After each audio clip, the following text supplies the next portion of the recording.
Charlie pushes William away, saying, "We're on a short time schedule, and the end of the world doesn't wait on lollygaggers." William sits back in his seat and begins to think, why did his boss not have any bite marks on him? I remember the broadcast. If someone infects, bites you, you join the club. You get to be a waster, a mindless, flesh-hungry, 150-pound, bloodthirsty monster trying to sink its teeth into anything and anyone. But this didn't make sense. His boss had no bites. How could he have turned into? His thoughts were short-lived as Rondo got into the car and said, "Go." Charlie drove as fast as he could and looked at Rondo and said, "What in the hell is going on?" Rondo looked at Charles and said, "Charlie, I don't know how to tell you this. Crazy ass people are going full cannibal. On the news, wasters are ripping into grandmothers' necks. The CDC has no answer. And none of the major countries or leaders are working together. Somehow, as crazy as it might sound, COVID-19 is mutated." Charlie and William sat back, not wanting to interrupt him, as this was probably the most important moment of their lives. No one has any clue what is going on. When you die from COVID-19, your body doesn't completely die. No, only your mind does. Your body goes on wanting to sink its teeth into anything. Charlie looked at Rondo and said, "Is someone going to make a cure?" Rondo looked at Charlie and said, "Who?" Charlie looked at Rondo and said, "When we were leaving work, when this all started, we had to, William had to put down Dan." Rondo looked down.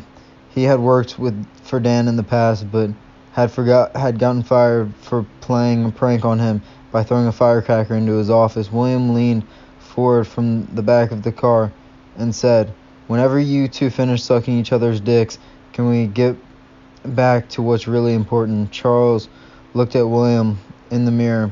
William was concerned where they were going to go. In the waste of a land with deadheads running amok in the city, staying in the city was definitely not an option, but it's not like they could just pack a bag and head into the wilderness. William said, "Pull over. We need to think this through." They took out a map. They wanted to get to a city that would have as few deadheads as possible, with the most defendable land on each side and also walls, if possible. William looked at Charles and said, "I know just the place. Turn around." Heading back to the Wilding Nursery, they started to walk around the property. There weren't any deadheads anywhere to be seen, and people all around them had chosen to bug out, not wanting to stick around.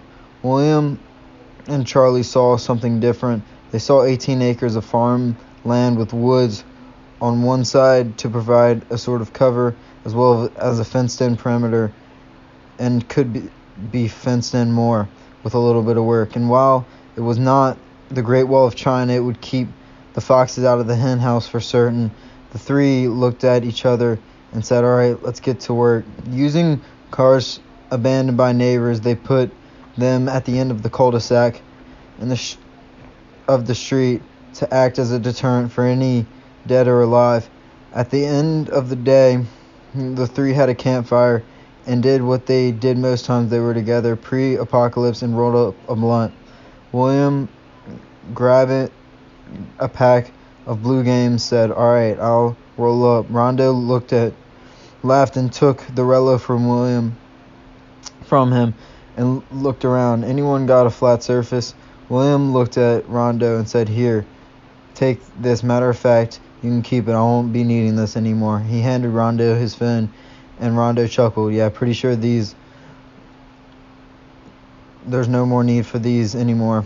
The three sat in silence, waiting for each other to speak, but to be completely honest, none of them knew what to say. Their entire world has been completely flipped on its head. William looked up. "We need to get somewhere near the water. The dead and the living are going to have a hard time getting through the water." Charlie disagreed. "We need to stay put, build this place up, and wait for help to arrive. William, taking a puff of the now rolled blunt and having to spit out a cookie, exclaimed, "Why, Charlie, this place is a graveyard. We need to get the hell out of here while we still can."